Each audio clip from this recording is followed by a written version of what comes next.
My youngest and I enjoy watching an animated movie, The Guardians.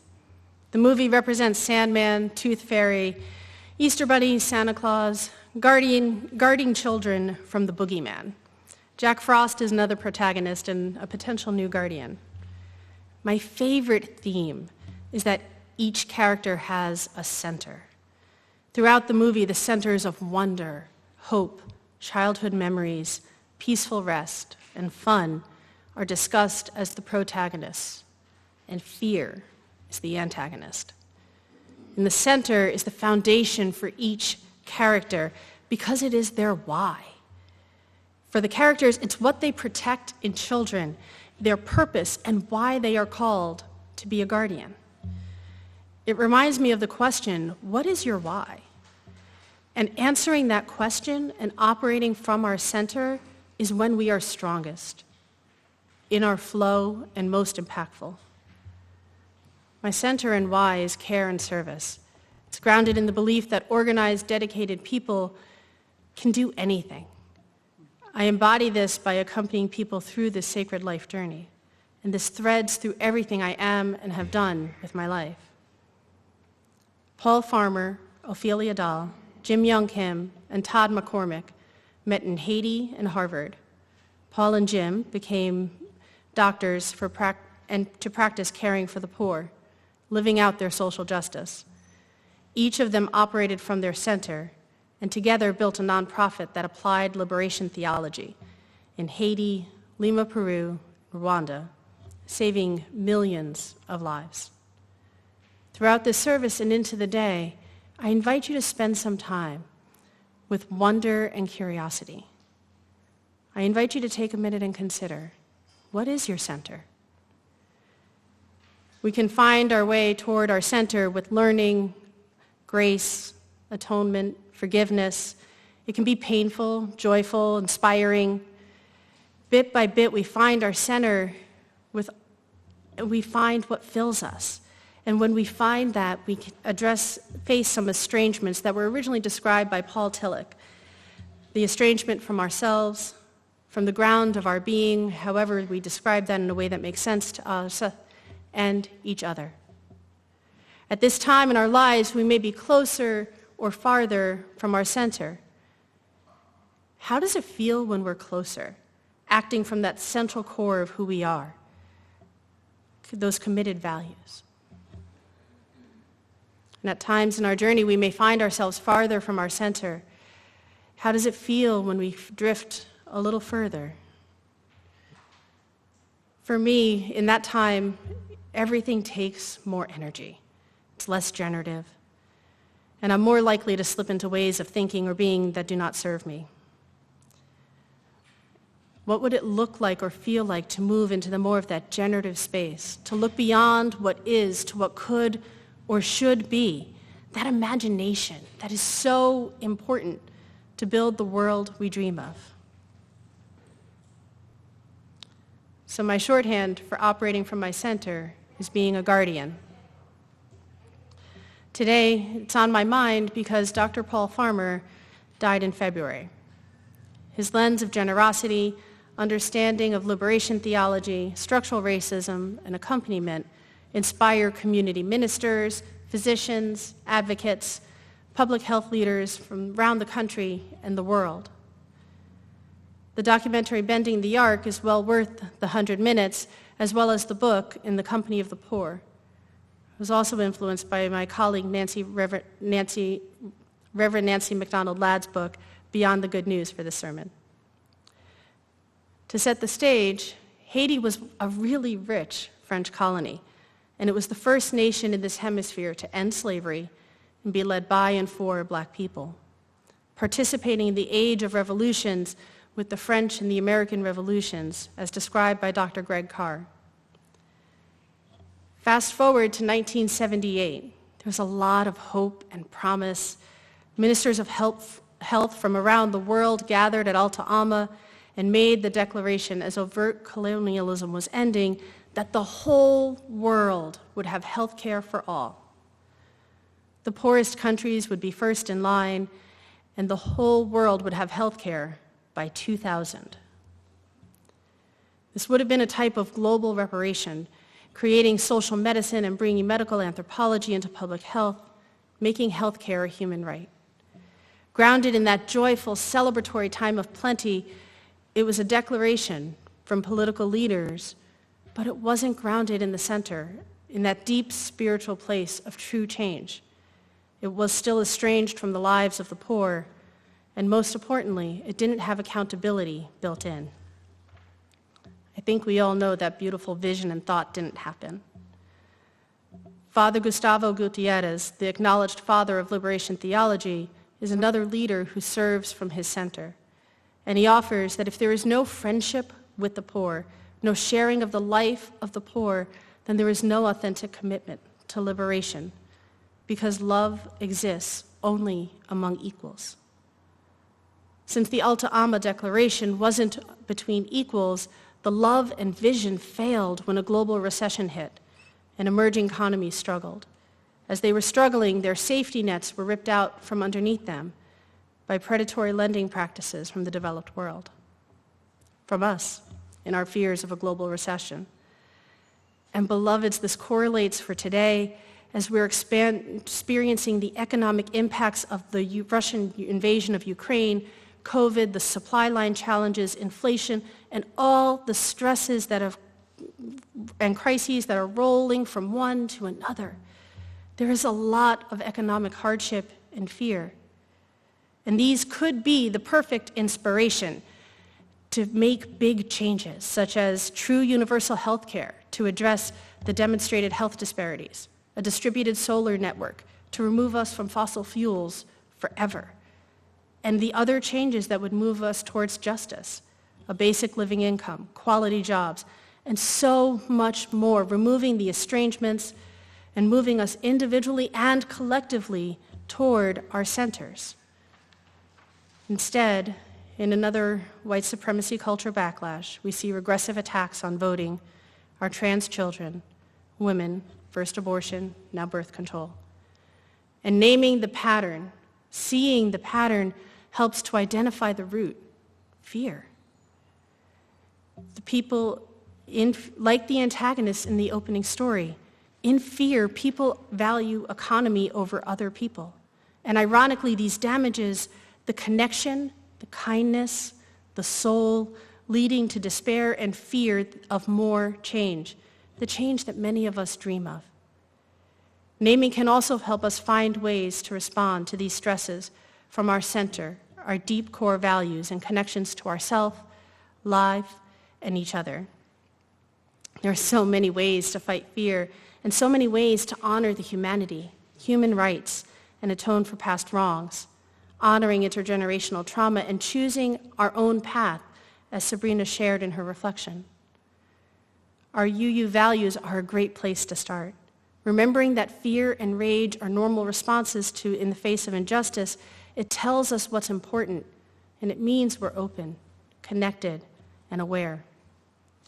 Paul and Father Gutierrez collaboratively described 3 ways to address poverty: charity, development, and social justice. They offer that if charity is not between equals, like the opening declaration, when the wealth is supported by a system of extraction from the poor and marginalized, and then in charity some of that wealth is given back, it can never result in justice. Development can invite us to soaring new heights of innovation, but the costs and benefits are often unevenly distributed, and consequently it commonly, even paradoxically, can worsen the outcome gap. At its worst, it can support extraction. For example, the site where Olivia, Jim, Paul, and Todd had started to work was once a prosperous rural village in Haiti until a development project built a dam that flooded their homes, farms, and devastated a community. It is social justice, in love, true equity, pursued from a deep spirituality that guides us towards our center and sustained change. As Paul Farmer, Ophelia Dahl, Jim Young Kim, and Todd McCormick pursued social justice through the nonprofit Partners in Health, the circle of friends lived their values from their center, individually and collectively.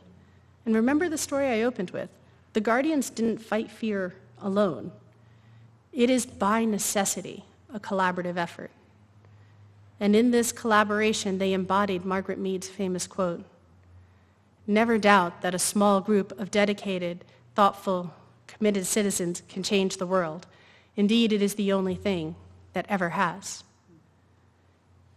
Each brought their gifts to support and uplift each other. Is that not what we're called to do today? Bring our gifts and support and uplift each other. To gather with people who choose to act for peace and justice, to honor the humanity of people with marginalized identities, with presence, service, and centering their lived experience and needs. To stop harm and make societal structures that work for everyone. To atone for the ways we may individually or collectively have fallen short in the past. We're currently facing an emerging infectious disease that has revealed dramatic health disparities in our society. And it is the latest in a long line of infectious diseases: tuberculosis, HIV, human papillomavirus, that have all shown a preferential option for the poor. We call this health disparities. Rebuilding our structures to have a preferential option of support for the poor, as Paul and Father Gutierrez advocated for in our medical systems, would be applied liberation theology. It is a call to a radical reimagining of the possible, a demand that we fix our systems, honor the worth and dignity of everyone, and center the voices of the marginalized. No one is left behind. What would this look like? I have two examples. When patients in Haiti died of tuberculosis, which is curable with a complicated and expensive medical regimen, they didn't blame the patient for noncompliance, the situation, poverty, the distance, or travel for care. They did none of these things. What did they do? They fixed their system. They changed how they did medicine. They brought the medicine to patients with food. They built a hospital and places for people to stay while they received treatment. And they asked the people, "What do you need to heal?" And listened and built it. Finally, and most impactfully, they trained community health workers, members of the community, to accompany patients until the patients felt they didn't need accompaniment anymore. Paul described, and I quote, "Accompaniment is to go somewhere with someone, to break bread together, to be present on a journey from beginning to end with elements of mystery, openness, and trust. The accompagnateur agrees to explore the other person's journey with them. It isn't known, to share their fate for a while, until whatever initiated it is deemed completed by the person being accompanied." What would that feel like? This program was theologically grounded in addressing the estrangements we described earlier, estrangements from ourselves, estrangements from the ground of our being and each other. This is applied liberation theology. And when I spoke of development before, I said it can worsen the outcome gap.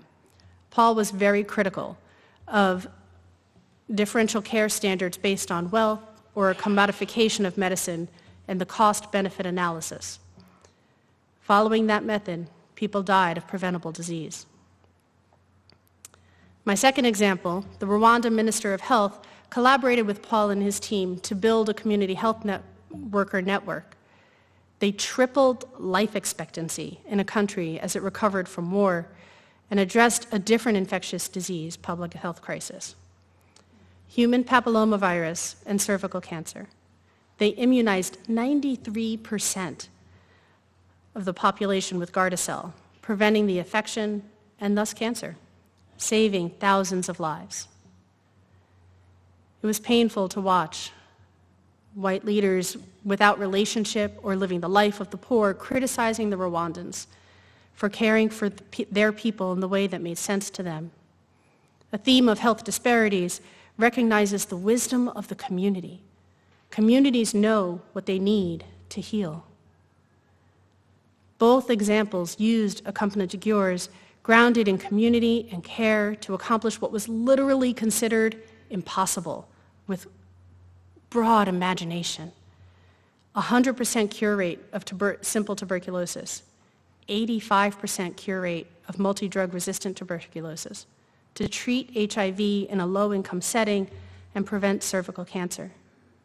These are beautiful examples of centering the people, centering the needs and the wants of the community, and partnering in a design of care and service with patients and community. This is a preferential option for the poor.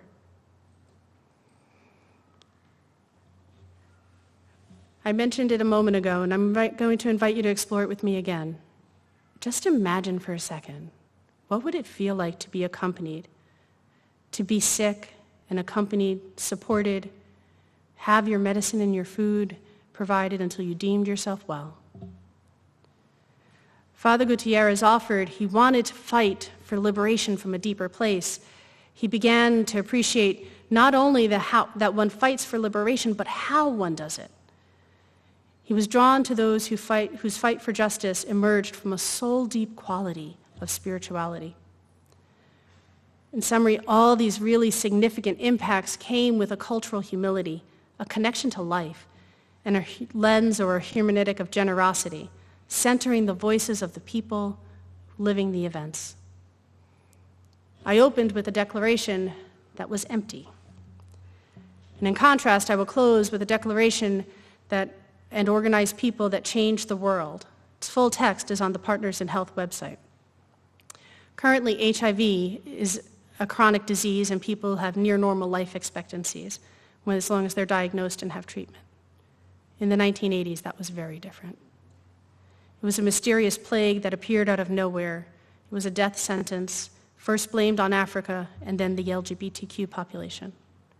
Medicines were prohibitively expensive, complicated, and paternalistically, all international aid was limited to prevention measures only for years.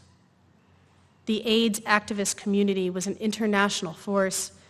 People were desperate, showing up, protesting, demanding a seat at the table, and they put pressure on governments around the world to do something. Activists are great at instigating change and motion in systems. Governments are great at scaling, resourcing, and rights. Advocates and government at their best are both grounded in the communities with lived experience. Partners in Health proved that treating people with HIV in rural low-income settings could be done. They imagined the impossible. They didn't accept that it can't be done. They imagined it and they did it. The patients who survived due to that care came and gave this declaration to the world, speaking from their lived experience, our first source. And I want to summarize some of their key thoughts. They spoke with gratitude for the care and the service they received, the accompaniment through their lives, and how their humanity, families, and communities were honored through that care. They named how poverty and profiteering challenged their humanity, claimed their inherent worth and dignity, and named structural violence as poor people. They offered solidarity to those who remained without treatment access. And unlike that opening declaration, this one, grounded in lived experience, supported by the prophetic words of people, supported and a global protest movement, this imagining reached the public sector and changed the world. A global fund for HIV treatment supported global treatment, saving millions of lives. Treatment options grew, simplified, and now we treat to prevent HIV. This deep commitment to care through tragedy, love, and community, friendship with the poor, operating from our center with the imagination of what could be, allows us to do hard things. We have done impossible things, and we will do them again. We know how to build and rebuild structures. We know how to build partnerships of expertise, advocates, the public sector, and those with lived experience. We know how to obtain and restore human rights. We do this operating from our center, bringing our gifts to uplift each other, accompanying each other, fighting for justice from that soulful, deep spirituality, this community knows organized and dedicated people can do anything. While I highlighted Margaret Mead's famous quote earlier, and to some extent it is true, Partners in Health, the Southern Leadership Conference, Student Nonviolent Coordinating Committee, all did great, amazing things, and a small group of people. And yet, they were able to do those things because the power of the people was with them. The people of Haiti supported Partners in Health. Millions marched for Dr. King, and SNCC drew college students from around the country and the world.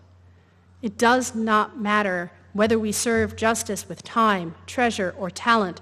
We work for justice with what we have in this season of our lives, and the time is now. Let us rise in body or spirit and sing, "Love Will Guide Us."